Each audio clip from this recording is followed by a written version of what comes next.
இருக்கு. இனி வீட்லயே பானிபூரி செய்யலாம் எல்லாரும். ஆச்சி பானிபூரி கிட். இந்த துறைக்கு என்ன கவுன்சிலர் ஆக போறாரா இல்லை மேயர் ஆக போறாரா?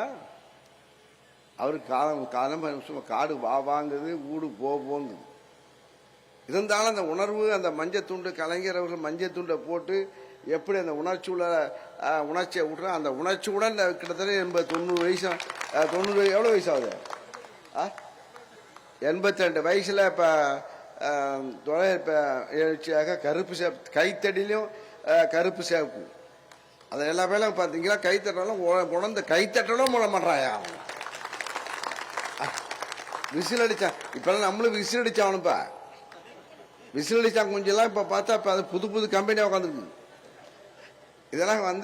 இதெல்லாம் மேயர் ஆகணும், கவுன்சிலர் ஆகணும், அட்லீஸ்ட் கவுன்சிலர் ஆகணும்னு நினச்சி கூட பார்க்கல. ஆமாம், 64 நின்னா உனக்கு ஓட்டு போடல, முடிச்சு போடல. இருந்தாலும் இப்போ மனம் தளராமல் இப்போ சீட்டு பதவி கொடுக்கலாவே கட்சி மாறுறானுயா. அவன்லாம் கொள்கை பஸ் ஆகுவான். அவன்லாம் இப்போ ஒரு கட்சியில் போய் இந்த ஒரு கட்சியில் போய்ச்சலாங்கிறான், துணை போய்ச்சலாங்கிறான். அந்த கட்சிக்கு போனால் அங்கே துணை போய்ச்சா உடனே அது ஒரு கம்பெனி பேர். இப்போ நம்ம தான் மொழி போராட்டம்னு சொல்லிக்கிட்டு உட்காந்துருக்கோம். அது ஒரு பிஸ்னஸ் பண்ணுங்கிறவன்.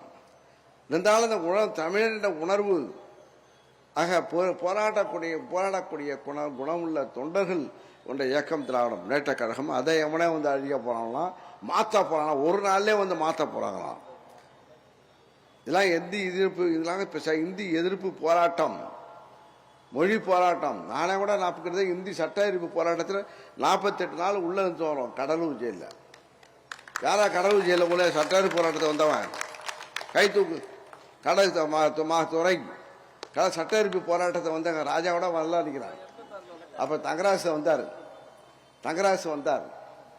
ஆக இப்பதான் நீ சட்ட எதிர்ப்பு இந்தி இப்போ எங்க சண்டை ராஜேந்திர அங்கே இறந்து ஜெயிலில் இறந்து மொழி போராட்டத்தில் கலந்து கொண்டு சிறை சென்றார்கள். மொழிக்காக போராடிய இயக்கம் திராவிட முன்னேற்ற கழகம். நாங்கள் போராடுவதற்கு உரிமை இருக்கு, உணர்வு இருக்கிறது. நாங்கள் ஒன்றும் ரிட்டையர்ட் ஆகல, இப்போ சினிமாவில் ரிட்டையர்ட் ஆகல, நடிச்சுட்டு ரிட்டையர்ட் ஆகல. ஆக இப்போ மாற்ற வேண்டும், மாற்றம். அங்கே இந்த திராவிட முன்னேற்ற கழகம் ஆட்சியில் மக்களுடைய பிரச்சனை உணர்ந்த காரணத்தால் தான் இவ்வளவு தாய்மார்கள் இங்கே உட்கார்ந்திருக்கிறார்கள். காரணம் இந்த உணர்வு, அந்த மக்களுடைய உணர்வை புரிந்து கொண்டு ஆட்சி நடத்த கண்டால் இந்த தினம் பல திட்டங்களை இங்கே மக்கள் பயன்பட்டுக் கொண்டிருக்கிறார்கள். ஆக இப்போ இங்கே சொல்லப்ப இங்கே பேசினார்கள் மொழி போராட்டம். இப்போ ஹிந்தி படித்தாதான் விளங்குன்னு சொல்லி மும்மொழி நாங்கள் நிதி தரமாட்டோம் சொல்லுவாங்க. சீப்பை மறைச்சிட்டா கல்யாணம் அடைஞ்சிருமா? கல்யாணம் சீப்பை மறைச்சிட்டா கல்யாணம் நின்று விடுன்னு நினைக்கிறானுவோம். அது யாருக்கிட்ட பணம் தர மாட்டோம்.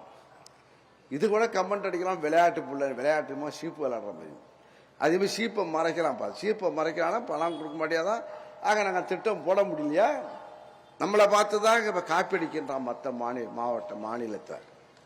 இப்போ பாரு, இப்போ தானா இப்போ டெல்லியில் பிஜேபிக்கான இப்போ 2000 ரூபா பணம் தரக்கலாம். நம்ம 1000 ரூபா கொடுக்க எப்போ சொன்னது? 2000 இப்போ போன தேர்தல் 4 வருஷம் முன்னாடி சொன்னோம். நாங்கள் தேர்தல் வைக்க சொன்னாங்கள. வந்தால் மகளிருக்கு நாங்கள் மாதம் 1000 ரூபா கொடுப்போம், 1000 ரூபா கொடுப்போம். இப்போ கொடுத்துட்டு இப்போ மக்கள் அதை பார்த்த உடனே இங்கே பிஜேபிக்காரன் இப்போ போடுறான். இப்போ பாண்டிச்சேரிக்காரன் கூட இன்னைக்கு அறிவிச்சிருக்கான். பாண்டிச்சேரியில் அறிவிச்சிருக்கான். அவன் சின்னோண்டு இது. அது மெட்ராஸ் சைஸ் கூட இருக்காது, சென்னை சைஸ் கூட இருக்காது. அது அவர் அறிவிக்கிறாங்க. ஆக பின்பற்றுவது யாரை பின்பற்றுகிறார்கள்? இந்தியாவை மோடியை பின்பற்றுறாங்களா இல்லை ஸ்டாலினை பின்பற்றுறாங்களா? யார் பின்பற்றார்கள்?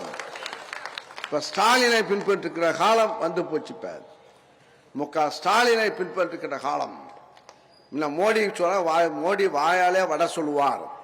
இப்ப மக்களை புரிஞ்சுக்கிட்டான். அந்த அண்ணாமலை பேசினாலும் எல்லாம் வாயாலே வடை சுடுறாங்க. எத்தனை நாளைக்கு வாயால சொல்ல முடியும்? ஒரு தடவை ஏமாறுவான், ஒரு தடவை பார்ப்பான். இப்பதான் பாரு மெஜாரிட்டி அந்த போட்டு இப்ப மைனாரிட்டி கம்பெனி ஆயிடுச்சு. இப்ப பிஜேபி மைனாரிட்டி ஆந்திரபாபு நாயுடுடைய தயவுலாம் ஆட்சி உண்டா?